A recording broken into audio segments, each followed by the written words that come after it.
পর देखो हमारी बोली में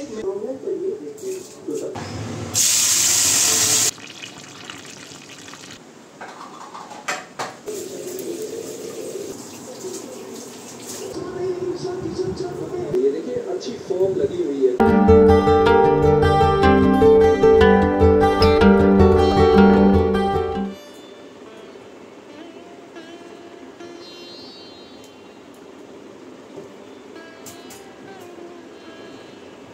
জোরে জোরে পড় বাবা, আওয়াজ করে পড়। নমস্কার সবাইকে, আমি হাজির হয়ে গেছি আমার এক গুচ্ছ স্বপ্ন পূরণের স্বপ্ন নিয়ে তোমাদের সামনে। তোমরা সবাই কেমন আছো? আশা করছি ভালো আছো। আমরাও কিন্তু খুব ভালো আছি। আজকে বৃহস্পতিবার, এখন ঘড়িতে ওই 7:30 পৌনে 8 এরকমই হবে। ঘুম থেকে উঠেছি 7টার আগেই, ওই পৌনে 7টার মতো তখন বাজে হয়তো। তো উঠে তারপরে ফ্রেশ হয়েছি, একটুখানি বসে থাকলাম, তারপরে একটু জল খেলাম। মানে টুকটাক ঘুম থেকে উঠেই না কাজ করতে ইচ্ছা করে না কিন্তু দেখবে। তারপরে আবার সোনার আজকে স্কুল নেই যেহেতু, সেই জন্য আবার একটু বসে ল্যাদ খাচ্ছিলাম। তারপরে কিন্তু এই যে এখন ওই যে ফ্রেশ ট্রেশ হয়ে চলে এসেছি, এই যে ঘরে বিছানা তুলবো, ঘর মুছবো, ঘর ঝাড় দেবো, কত কাজ। তার মধ্যে আজকে বৃহস্পতিবার, পুজো দেওয়ার আছে। বৃহস্পতিবারের পুজোটা দিতে টাইম লাগে, বাসনপত্র, ঠাকুরের ধোয়া, অনেক কাজ অনেক কাজ। তো আমি সোনাকে ঘুম থেকে তুলে তারপরে পড়তে বসিয়েছি। আর এদিকে কিন্তু এখন কাজগুলো সেরে নিয়ে তারপরে স্নান করে পুজো দিয়ে তারপরে কিন্তু আজকে রান্নাঘরে সবার পরে যাব।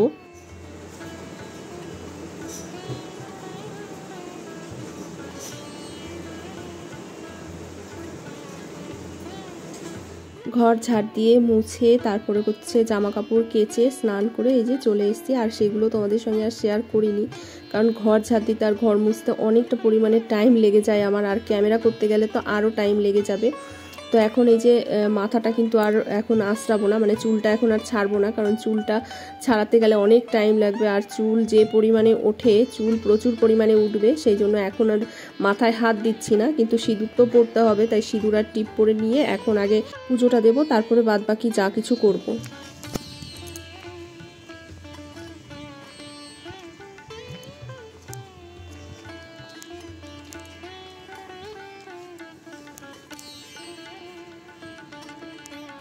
চলে এসেছি ছাদে। আসলে কি হয়েছে বলো তো, আজকে তো বৃহস্পতিবার, এবার কালকে তো আমরা বাজারে গিয়েছিলাম, কিন্তু বাজার থেকে ফেরার সময় ভাবলাম যে ফুল নিয়ে যাব। তারপর আবার ভাবলাম যে কালকে তো সোনার স্কুল আছে, এখন ফুল নিয়ে গেলে নষ্ট হয়ে যাবে, যেহেতু গরমটা পড়ে গেছে প্রচুর পরিমাণে। তো তার থেকে থাক, আমি হচ্ছে গিয়ে কালকে সোনাকে স্কুল দিয়ে আসার সময় নিয়ে আসবো। তো সেই মতো ফুল আর আনিনি কালকে। এবার আজকে তো সোনার স্কুল ছুটি, এবার কি করে ফুল আনবো। এবার আজকে না রাস্তা দিয়েও ফুল যে গেছে আমি আওয়াজ পাইনি। আসলে আমাদের মানে ফ্ল্যাটটা তো এই দিকটায়, রাস্তা দিয়ে গেলে না মানে সচরাচর বোঝা যায় না, হঠাৎ হঠাৎ করে বোঝা যায়। তো সেই জন্য তো ফুল নেই। তো ফুল নেই, এবার ছাদে এসেছি। ছাদে এসে দেখি আমার গাছ ভর্তি হয়ে ফুল ফুটে রয়েছে, দেখে কি যে ভালো লাগছে বিশ্বাস করো। তো কতগুলো ফুল হয়েছে দেখো। আমি তো ঝুড়ি নিয়ে আসিনি, আমি ভেবেছি হয়তো 2-1টা ফুল ফুটেছে। আর তারপরে আমি গেছিলাম আরও তুলসী পাতা আনতে, যে ফুল না পেলেও তুলসী পাতা দিয়ে পুজো দিয়ে দেবো আর কি। তারপরে দেখে আমার এত ভালো লাগছে, এবার হাত ভর্তি হয়ে গেছে ফুলে, এত ফুল ফুটেছে। যাই হোক, আমি ফুল টুল নিয়ে কিন্তু ঘরে চলে এসেছি। আর আজকে পান কলা ছাড়াই ঠাকুরকে পুজো দিতে হলো, তুলসী পাতা আর ফুল দিয়ে। যদিও আমি হচ্ছে দিয়েছি ঠাকুরের ঘটে, হরতুকি দিয়েছি। মানে পান কলা না থাকলে আমি হরতুকিটাই দিই আর ঠাকুরের ঘটে আর কি। আর মা লক্ষ্মীর যে ঘটের নিচে দুব্বটা দিইনি, শুধু ধান দিয়েই আর কি পুজোটা দিলাম, সারলাম আর কি। কি করব বলো, এখন উপায় নেই। তো ঠাকুর নিশ্চয়ই বুঝবে। যাই হোক, আর ফুলগুলো এমনভাবে ফুটেছে, মানে গুনে গুনে ফুটেছে। আমি প্রত্যেকটা ঠাকুরকে দিয়েছি, মানে কারো আর কি কম পড়েনি, মানে সবাইকে মানে তৃপ্তি করে আর কি পুজোটা দিতে পেরেছি। এত ভালো লাগছে। দেখো, যতই কেনা ফুল দিয়ে পুজো দিই না কেন, কেনা ফুল দিয়ে পুজো দিলে তো ভালো লাগেই, কিন্তু নিজের গাছ থেকে ছিঁড়ে এনে ফুল দিয়ে, সে হোক না 2-1টা ফুল, তাতেও যে কি বেশি ভালো লাগে কি বলবো তোমাদের। অবশ্য যারা গাছের ফুল দিয়ে পুজো দাও তারা তো নিশ্চয়ই জানো। তো যাই হোক, চলো এখন কিন্তু ঝটপট রান্নাঘরে যেতে হবে। সকাল থেকে আজকে কিচ্ছু খাওয়া হয়নি।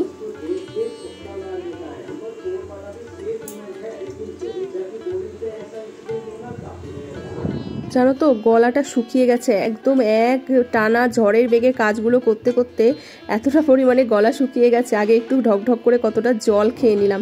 সকাল থেকে আজকে কিছুই খাওয়া হয়নি। সোনা রুটি খেয়েছে, কালকে রাত্রে রুটি করেছিলাম তো রুটি রেখে দিয়েছিলাম, মানে ছিল আর কি বেশি, তো রুটি ছিল আর কালকে ডিমের যে তরকারিটা করেছিলাম সেটাও ছিল। তো সোনার রুটি আর হচ্ছে ওই ডিমের তরকারি ডিম খেয়েছে, তা আমি আর কিছু খাইনি। আর তারপরে ভাবলাম থাক আগে একেবারে ঝটপট কাজগুলো সেরে নিই। কী হয় বলো তো, একটানা কাজগুলো করে গেলে না বেশ ভালো হয়, সুবিধা হয়।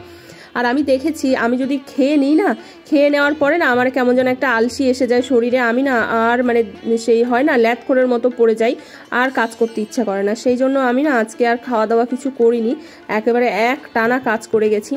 তো এই যে রান্নাঘরে এসে এই যে ভাতটা বসিয়ে দিলাম একদিকে, আর একদিকে এই যে তরকারিটা করব, কড়াইতে তেল বসিয়ে দিলাম। আর আজকে রান্না করব কি বলো তো, ওই যে কালকে যে মোরলা মাছটা এনেছিলাম সেই মাছটা এত টাটকা এত ভালো কি বলবো। তো ওই যে মাছটা নুন হলুদ মাখিয়ে নিলাম, আর ওদিকে তো তেল গরম হতে দিয়ে দিয়েছি কড়াইতে। আর এই যে মশলার মধ্যে কিচ্ছু মশলা দেবো না জানো,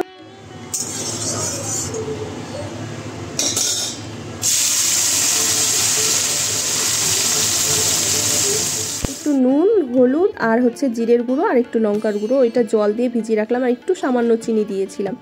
তা ওইদিকে দেখো কড়াইয়ের তেলটা গরম হয়ে গেছে, মাছটা দিয়ে দিলাম। আর ছোটো মাছ তো ভাজতে একটু কষ্ট হয়, মানে লেগে যাওয়ার চান্স থাকে, ওই জন্য কড়াইটা একদম গরম করে, মানে একদম ধোয়া ওঠা গরম করে তারপরে কিন্তু মাছটা দিয়েছি।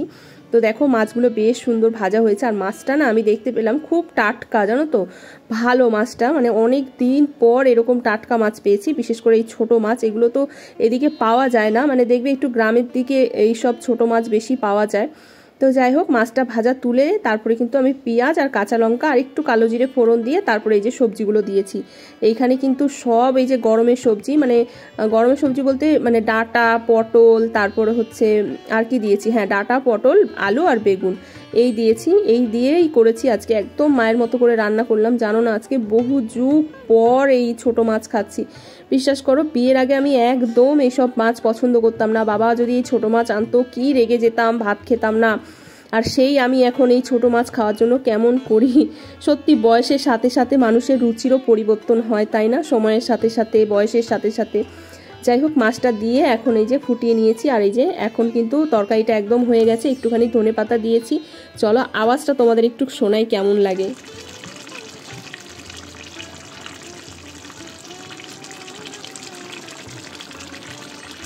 রান্নাবান্না তো সব কমপ্লিট হয়ে গেছে, কড়াই ফড়াই সব বাসনপত্র ধুয়ে গ্যাস ফ্যাস পরিষ্কার করে নিয়েছি। এখন এই যে উচ্ছে আলু দিয়েছিলাম যে ভাতে, সেটাই এখন মাখবো। তো দেখছি হাত দিয়ে ধরা যাচ্ছে না, এতটা পরিমাণে গরম। সেই জন্য ওই যে গ্লাসের পেছনটা দিয়ে একটু ভালো করে থেতলে নিলাম। তারপরে কিন্তু এই যে উচ্ছের মধ্যে একটু তেল আর একটু নুন দিলাম। উচ্ছের মধ্যে নাকি কাঁচা লঙ্কা দিতে নেই, মানে ঝাল দিতে নেই, ঝাল আর তেতো নাকি একসাথে খেতে নেই, সেই জন্য আমি লঙ্কা দিলাম না। তো এখানে যে তিনজনের জন্য ভাগ করে নিলাম। আসলে কি বলতো, এই উচ্ছে আলু নিয়েও আমাদের বাড়িতে কাড়াকাড়ি লেগে যায়, বিশ্বাস করো।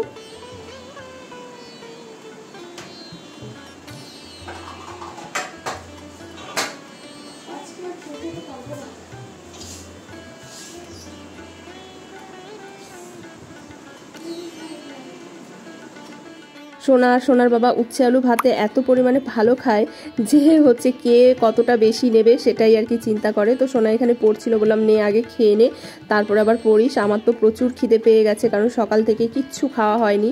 আর সোনা তো খেয়েছে, তাই ওর অতটাও খিদে নেই। তো যাই হোক এই যে দুইজন এখন খেয়ে নেবো, আর ওর বাবা এখনও আসেনি, সেই জন্য হচ্ছে আমি আর সোনাই খেয়ে নিচ্ছি। ও দুদিন ধরে একটু কাজ পড়েছে দেখে দুদিন একটু লেট করেই বাড়ি আসছে। আর মাছের এই যে তরকারিটা এত ভালো হয়েছে কি বলবো। এই মোরলা মাছের টকও অনেকে খায়, কিন্তু টকটা আমার অতটাও ভালো লাগে না। চন্দন বলছিল যে এটা টকও খাওয়া যায়, জানো তো, টকও খুব নাকি ভালো লাগে খেতে। তা আমি খাইনি, আমার ভালোও লাগে না টক। আর আসলে কি বলো তো, আমি টকটা না অতটাও পছন্দ করি না, সেই জন্যই আর কি করলাম না। এটাই বেশি ভালো লাগে। আসলে ছোটোবেলায় মা করতো না, ওই যে জোর করে মা খাওয়াতো, তখন ভালো লাগতো না। কিন্তু এখন না সেই স্মৃতিগুলো মনে পড়ে যে মা রান্না করতো, তখন কি রাগ হতাম। আর এখন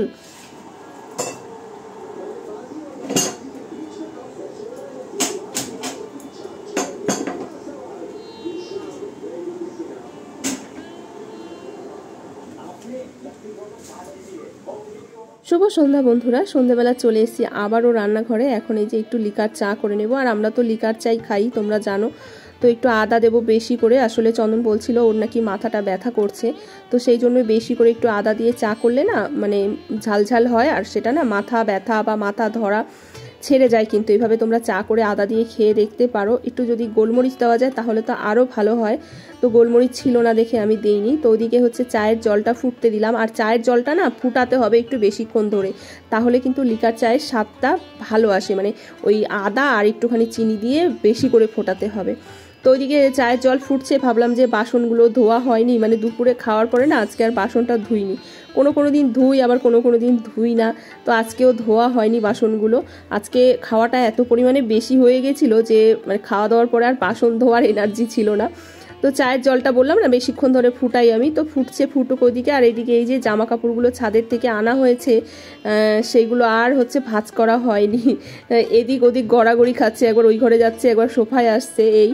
আর সোনা গেছে পড়তে, ওর বাবাই দিয়ে এসছে, ওর আজকে 5:30 থেকে পড়া, যদিও এখন ওই 6:30 বেজে গেছে, মানে প্রায় ছুটির টাইম হয়ে গেছে, 8টার দিকে ছুটি দেবে। তো সোনা বাড়িতে না থাকলে না ফাঁকা ফাঁকা লাগে, যখন বাড়িতে থাকে সারাক্ষণ বকা খায়। আসলে এমন ছোটাছুটি দৌড়াদৌড়ি বল নিয়ে করে না, মানে বিরক্ত লেগে যায়। কি বলো তো, এখন তো বড় হয়েছে বলো, মানে ওর তো শরীরটা আর ছোট্ট শরীর নেই, ও এমনভাবে বলগুলো ছোড়ে না, মানে মনে হয় কি দেওয়াল টাওয়াল সব মানে ভেঙে যাবে আর কি, এরকম আর কি ভাবে বল ছোড়ে। তো তখন খুব বকাবকি করি, কিন্তু আবার যখন বাড়িতে থাকে না তখন যে কি মিস করি, মনে হয় বাড়িটা ফাঁকা ফাঁকা, কেউ নেই এরকম। তো ওইদিকে জামা কাপড় সবগুলো ভাঁজ করা হয়নি, কিন্তু চায়ের জলটা ফুটে গেছে। চাটা এই যে এখন নামিয়ে নিয়ে আগে চাটা খেয়ে নিই, তারপরে বাদ বাকি জামা কাপড়গুলো আর কি গোছাবো। তো যাই হোক, আজকের ভিডিওটাও এখানেই শেষ করছি। আজকের ভিডিওটা তোমাদের কেমন লাগলো অবশ্যই কিন্তু কমেন্ট করে জানিও। ভালো লাগলে লাইক করো, বেশি করে শেয়ার করে দিও, আর নতুন বন্ধু হয়ে থাকলে কিন্তু চ্যানেলটিকে অবশ্যই সাবস্ক্রাইব করে দিও। ফিরে আসছি নতুন একটি ভিডিওর সাথে, ততক্ষণে তোমরা সবাই ভালো থেকো, সুস্থ থেকো, সাবধানে থেকো। Tata, good night.